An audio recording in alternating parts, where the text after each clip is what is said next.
June Trezet, obeso, zer moduz? Ongi. Bueno, mi esker, elkarrizketa onartzeagatik ezpaita gaia erresa, lodifobiaz jardungo dugu zurekin batera, eta aitortuko dugu,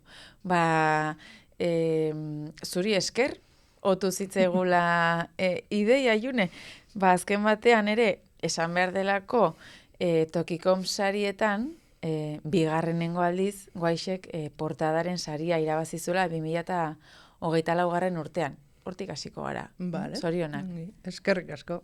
Bueno, nominatuak zinetela bazenekiten. Baina, claro, bigarren saria inork etzuen espero. Ez nuen espero. Egia esan, aurten, aurrekoan irabazi genuenean, bainuela hola sentsazioa irabaziko genula, eta aurten ez neukan sentsazio hori. Titularra zen matxismoa ari du. Bai, aterki bat hartu genuen, eta horrekin jolastu genuen, datorren guztiaren aurka egiteko. Aterkipean hobeto gaude? Bai.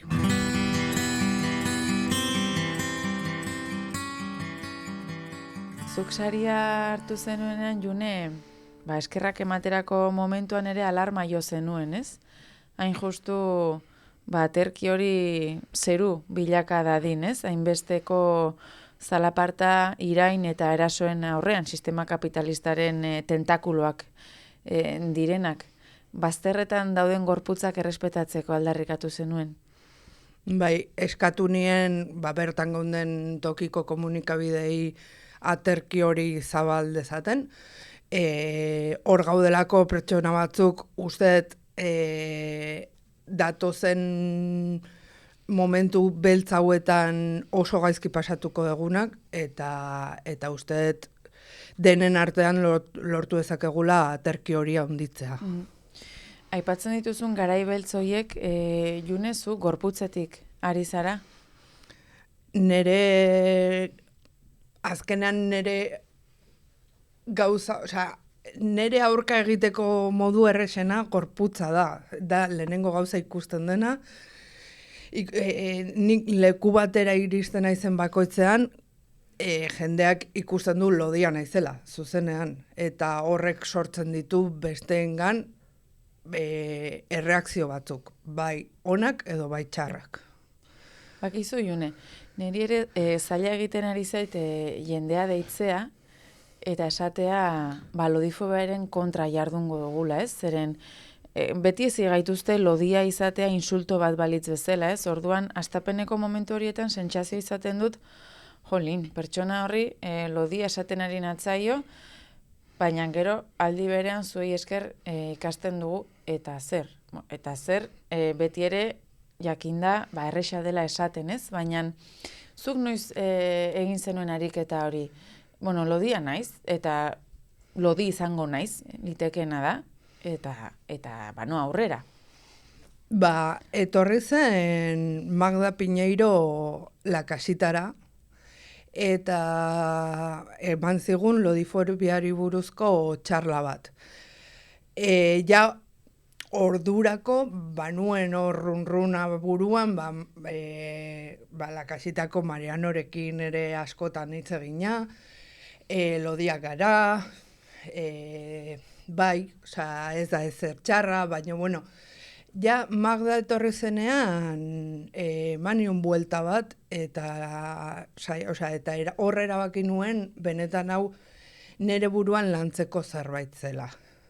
Bai gizartean, baino lehenengo pausua gure barruan, zuk esan dezun hitz hori esan alizatea zure buruan, lodia naiz, altua naiz, lodia naiz, beltza naiz, txuria naiz, ez dira, etiketa bat da,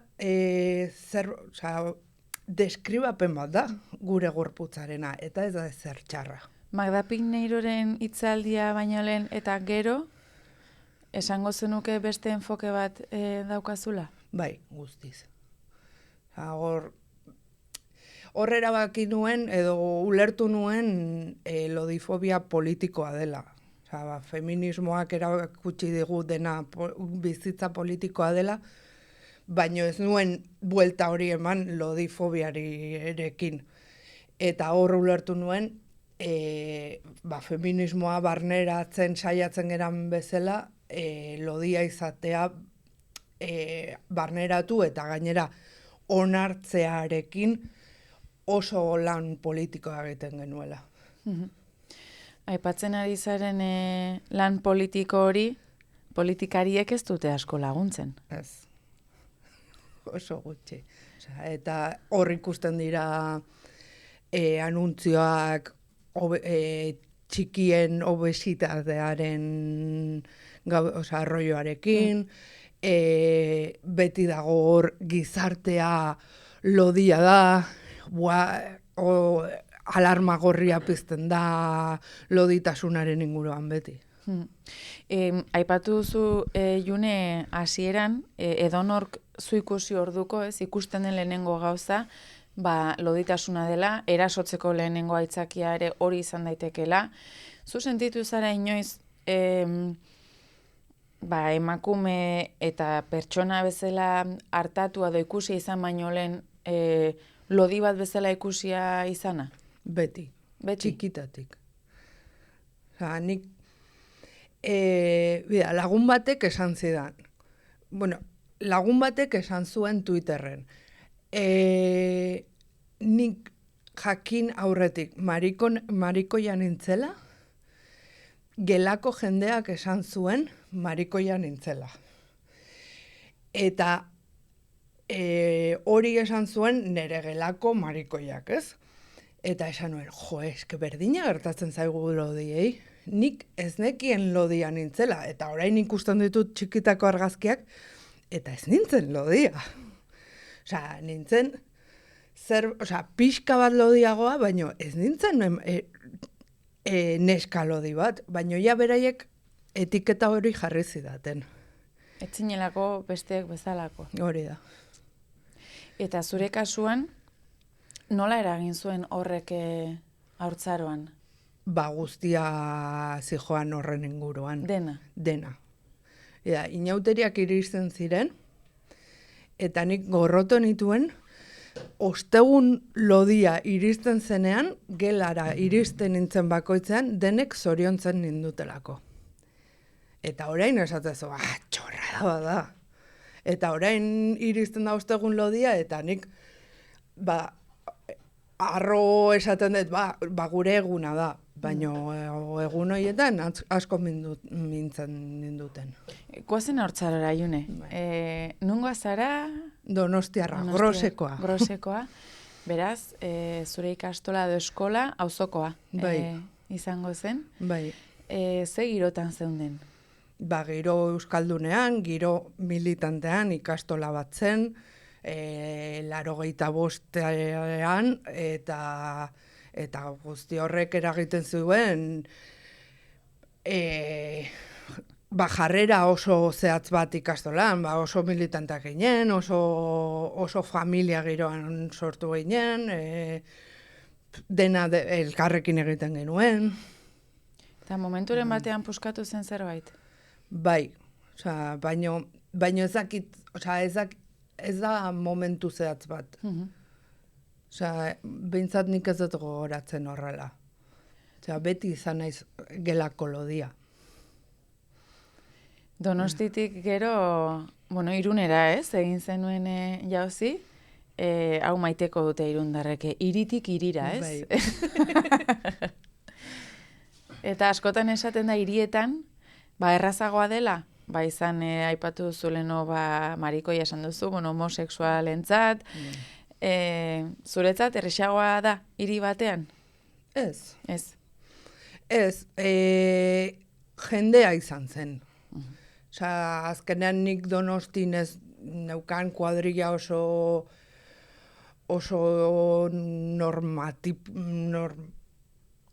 normatiboa. Eta egia da asko lagundu zidatela, zen ni gelan oso bakarrik sentitu nintzen. Eta beraiekin lortu nuen leku bat eukitzea, baino egia da leku hori ez zela guztiz naturala. Beti nintzen kuadrillako lodia. Eta horrek zesan nahi du. kuadrillako lodia beti dago hor gaizki gaudenean deitzeko. Beti da ulertzen zaituena. Beti da ona. Eta parrandetan ez duena ligatzen. Eta orduan, gaizki baldin banago beti ukiko detetxe bat. Ezin nintzen beraiekin jun erosketak egitera, arropa dendetara. Ezin nuen beraiekin elkarbanatu arropa. Eta orduan, nire lekua ezen naturala. Denak emakumeak ziren, ere egia esan. Eta Irunen aurkitu nuen gizon kuadrilla bat, ez zitzaiela inporta nolakoan nintzen. Farrak botatzen genitun, parranda, lakasitan hasi ginen, proiektu komun bat genuen, eta gorputzak berdin zuen. Esaten zeaten, ibaira juten ginenean bainatzera, baina zeinik begiratuko dizuzu gorputza, berdin du. Ez? Eta hor sentitu nintzen oso aske, Irunen. Bat gehiago. Bai, bai. Esan behar nuen normala, baina ez da hitz egokia, ez? Normala esan nahi nuen bat gehiagoren zentzuan, ez? Etiketa bereziri gabe. Eta gaur egungo begiradarekin ze pentsatzen dut alduntze prozesu handi xamarra egin duzula zorionez, ez? Iruditzen zait. Gaur egun daukazun posizio hortatik, nola begiratzen duzu atzera? Ez dakit ere, oso aske sentitu nintzen, ere egia da gorputza hor dagoela. Berdin du hori ez da benetazko berdin du. Eta azkenean zuzera pertsona bat gizon kuadrilla batean, baino ez zeralako pertsona bat ligatzekoa. Eta hor ere gizarteak eramaten zaitu horretara, ez? Lodiak ez gera pertsona sexualak. Asexualizatzen gaituzte. Eta nik 24 urterekin edo erabaki nuen hori aldatzea. Eta hasi nintzen nik nire burua sexualizatzen. Eta horrik hasi nuen nuela. Eta oso pauso handia izan zen nire bizitzan. Epatzen duzu, modu osari zara zure sujetuaz, hori dena zure baitarik egin ahal izan duzu, garaipen izugarriak direlako, edo profesionalen laguntza berri izan duzu? Ondoren junintzen psikologa batengana, eta laguntza izugarria izan zen. Baina guzti hori izan da, lagun zehatz batzuei esker. Adibidez, Marianorego kriston laguntza eman dit, eta gero, inguruan zeuden pertsona zehatz horiek asko lagundu didate horretan. Liburuak ematen, interneten gauzak begiratzen. Bueno, esan dizut laguntza profesionala, baina askotan, zoritxarrez, osasungintzako izan pribatu edo publikoko profesionalak ere, ez dira oso trebeak komunikazioan, eta agian bate baino gehiago lehenengo gauza esan dizu argaltzeko. Bizitza guztian. Katarro batekin jun eta argaltzeko esan. Bizkarreko minarekin jun eta argaltzeko esan. Ere, esatea zaila egiten zaite, baina junintzen aurrik ezin nuela euki esan ez erreprodukzio saiera osakidetzan. Eta esan zidaten lodiak ezin gerala hor sartu. Ezin ditugu aurrak euki laguntzarekin. Ez osakidetzan. Hori da. Eta hori isilik? eraman duzu. Bai, hori oso gogorra izan zen. Gainera justu izan zen pandemia, baino aste bat lehenago. Wow. Bai. Eta horre esan zidan, gainera ez dakit zuk ovulatzen dezun ere, zen zure loditasunarekin, zure gorputza izan beharko zen gai ez ovulatzeko, zen ja ezin dezu aurrik euki. Eta, claro, pasatu nuen pandemia guztia reglaren, hilerokoaren esperoan. Uste nuelako edo zen momentutan geldituko zela. Eta hor, oso argi eduki behar duzu, nola egin aurrera, ez? Zeren esaten ari zaren hau salagarria da, baina noski, olako instituzio baten kontra, ez, gehienetan aipatzen dira edo publikatzen dira, minbizia kasuetan, lehenengo hartatze horiek, zonbaitzuetan nolakoak izan diren eta izaten diren, baina komentatzen ari zaren hau oso gutxi azaleratzen da. Oso gutxi. Eta oso zaila gainera. Dieta hitza zuretzat, nik ikasi dut, zu bestela elkarrizketatu ditudan nutrizionista profesionalekin, haien ogibidea eta ezagutzeko, dieta berez dela jaten duguna. Ez dela argaltzeko egiten den zerbait, baizik eta dieta norberaren elikadura ohiturak. Zuretzat zer da? Esan zure burua bortxatu behar izan duzu dieta xelebre kaltegarri horiek egitera? Nik 12 urtetatik daramat dieta egiten. Hasi nintzen, amarekin pure batzuk jaten, gorroto ditut pureak, eta oso harreman txarra daukat janarearekin. Baina da, hori, azkenean pasatzen duzu bizitza guztia, ez jan, orain bai, ez jan, orain bai. Eta orduan, iristen da momentu bat, zure burmuinak ezin duela janaria lasai jan, eta beti trampak egiten dizkiozu zure buruari. Eta ingurune hurbilean, hortaz hitz egiteko edo ohiturak sanotzeko edo, baduzu gaur egun? Bai, daukat bikote bat oso ondo ulertzen hauena, guztion eta hitz egin dezaket oso ondo berekin, eta gozada bat. Euskal Herrian bizi zara, bai. Araian, baina atzerrian ere pasa duzu bolada luze bat, June? Eskozian pasatu nuen kurtso bat. Nolako esperientzia izan zen ura?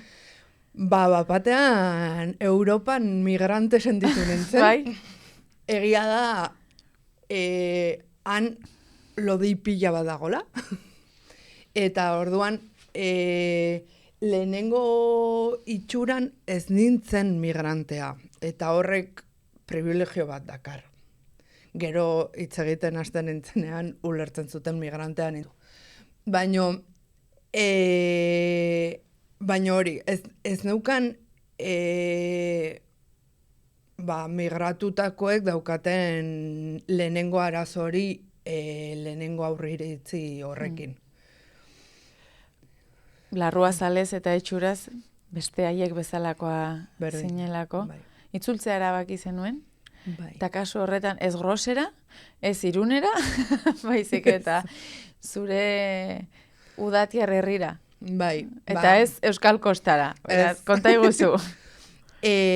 Amoina egilazekoa nuen, eta ondoko herrian Araian etxe bat genuen beti udan juten ginena. Eta nik herri horrekin amesten nuen. Bere mendiekin, Aratz mendiarekin, errekekin, eta Eskozian nengoenean esaten nuen, Araiara bueltatu nahi dut. Ere egia da, zela nere txoko, ezakit nola esan, sentitzen nuen babes txoko bat. Eta horrea bueltatu nahi nuen. Donostitik Irunera eta Irundik Glasgowera hainbeste hiri eta hainbeste leku zatar, Donosti eta Irun ez dira oso zatarrak egia esan. Nahiko inguru polita daukate eta ez dira hiri txusiak. Baina Glasgow oso leku ezea eta zikina zen eta herrira bueltatu nahi nuen. Eta ze eman dizu Araiak? Lehenengo lana. Lehenengo aldiz eukide dala hasi nintzen berrian lanean. Araiatik Andoainera joten nintzen egunero, nahiz eta Donostin etxe auki. Eta berriatik Guaixera ginuen salto. Konta eguzu, Guaixeri buruz, zer esan dezakezun, sariak irabazteaz gain? Guaixe da sakanako astekaria, tokikon barruan dagoen edabidea, eta azkenean da sakanako gauza txikikeri eta hondikeri gauza guzti hoietaz enteratzea, eta oso proiektu polita da. Bertan lanean hasia horretik, erabiltzen zenuen tresna? Kontsumitzen zenuen Guaixe?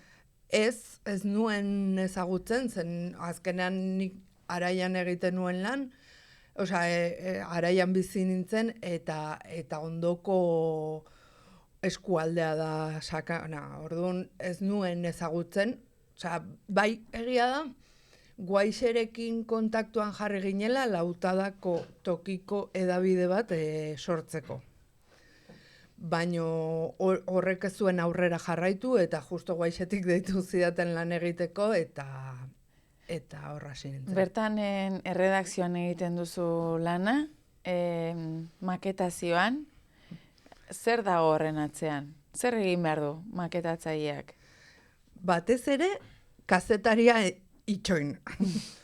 Kazetariak idazten duena, gero maketatu behar dut. Egia da, gaur egun ditugula tresna ikaragarriak eta errezten digula bizitza guztiak, baino hori, beraiek idazten dutena, azkenean polit jarri behar da, irudiak ikutu behar dira, eta askotan etortzen dira kazetariak.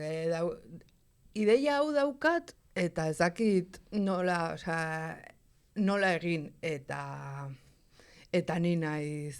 Atera bidea. Bai.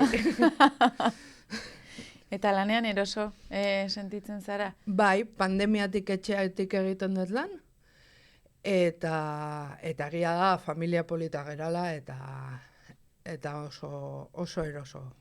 Ze funtzio dute zure iritziz gaur egun, lehen aipatu dugun aterki horretan, tokiko komunikabideek, kasu honetan euskal tokiko komunikabideek, nola zabaldu dezakete aterki hori?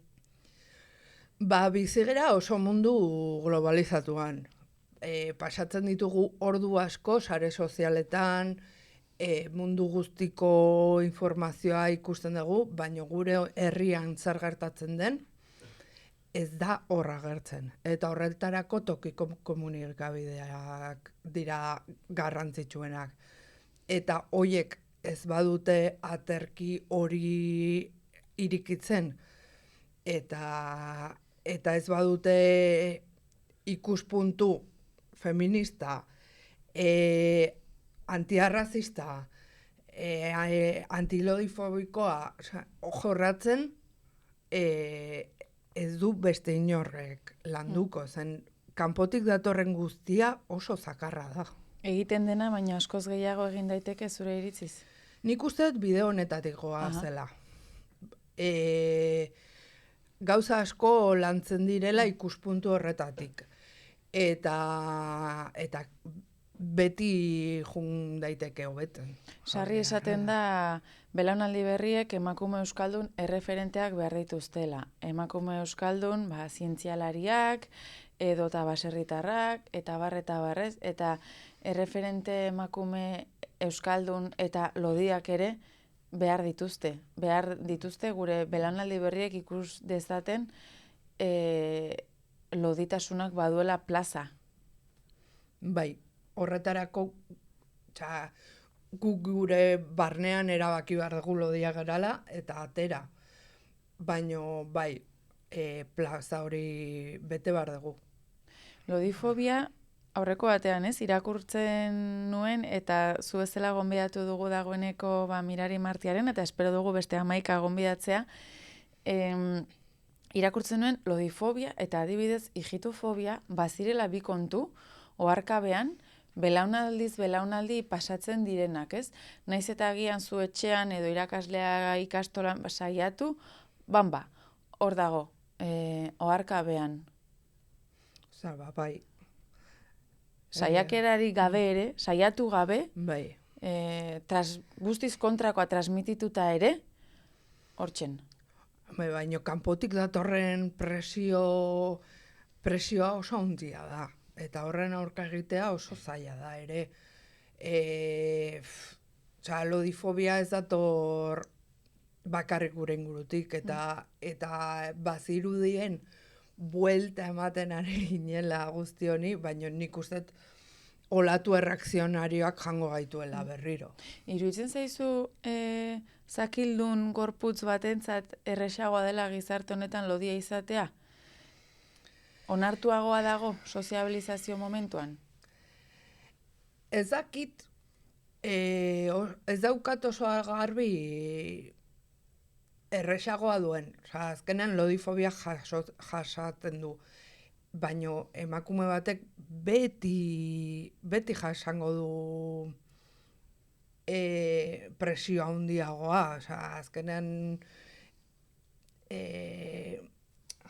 nola dira, jazarpenak intersekzionalak dira. Eta azkenean lodia baldin bazera beltza eta emakumea, azkenean... Pak guztia, gorrota jasateko. Hori da. Araian sumatzen duzu zerbait? Edo eroso bizi zara?